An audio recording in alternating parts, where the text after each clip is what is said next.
సమాజంలో ఉన్నటువంటి అణగారిన వర్గాల కోసం, పీడిత ప్రజల విముక్తి కోసం, సమసమాజ నిర్మాణం కోసం గొంతెత్తి పాడినటువంటి ఈ కళాకారుల యొక్క ఆశల్ని, ఆశయాలు ఎప్పుడూ కూడా ఈ ప్రభుత్వం గుర్తిస్తూనే ఉంటుంది, గుర్తిస్తుంది కూడా. అధ్యక్ష,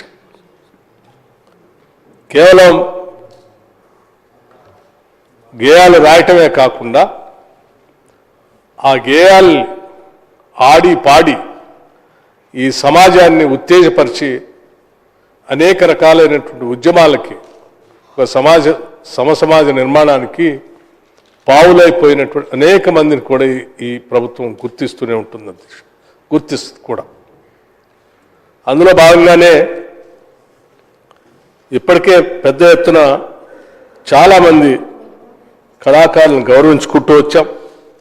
అందులో భాగంగా ఇవాళ శ్రీ అందశ్రీ గారి గేయం ఈ తెలంగాణ సమాజానికి ఏ రకంగా ఉపయోగపడిందో, ఏ రకంగా లేపిందో కూడా మనందరికీ తెలిసింది. జయ జయ హే తెలంగాణ అనేటువంటి గానాన్ని ఆనాటి ఉద్యమ సమయంలో పెద్ద ఎత్తున వాడుకొని రాష్ట్రం వచ్చిన తర్వాత, సిద్ధించిన తర్వాత ఆ గేయాన్ని, ఆ మనిషిని ఇద్దరిని కూడా వదిలేసినటువంటి ఆనాటి ప్రభుత్వాన్ని చూశాం. మా ప్రభుత్వం ఏర్పడిన వెంటనే ఆ గేయాన్ని తెలంగాణ అధికారిక గేయంగా ప్రకటించడమే కాకుండా వారిని ఏ రకంగా గౌరవించుకున్నాం కూడా చూశాం. దురదృష్టవశాత్తు ఈరోజు వారు మన మధ్య లేరు.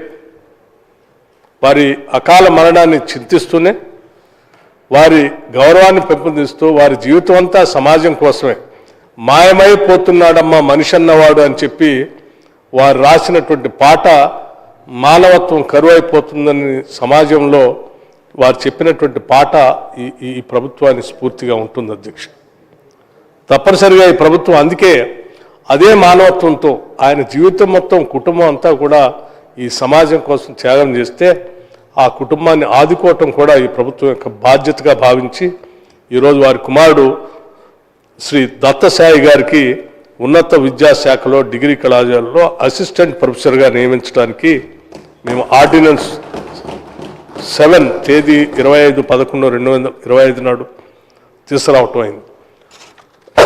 దాన్నే ఈరోజు ఈ సభలో బిల్లుగా పెట్టి దాన్ని పాస్ చేస్తూ దానికి కావాల్సినటువంటి మార్గాలను కూడా, అమెండ్మెంట్స్ని మీ ముందు పెట్టి ఈరోజు మీ అందరి చేత చేస్తూ ఉన్నాం. ఆమోదించడానికి మద్దతు పలికినందుకు కూడా మీ అందరికీ ధన్యవాదాలు. అధ్యక్ష, వారితో పాటు ఇంకా అనేక మంది కళాకారులు, గద్దర్ గారిని కూడా మనం పెద్దలంతా గుర్తు చేశారు.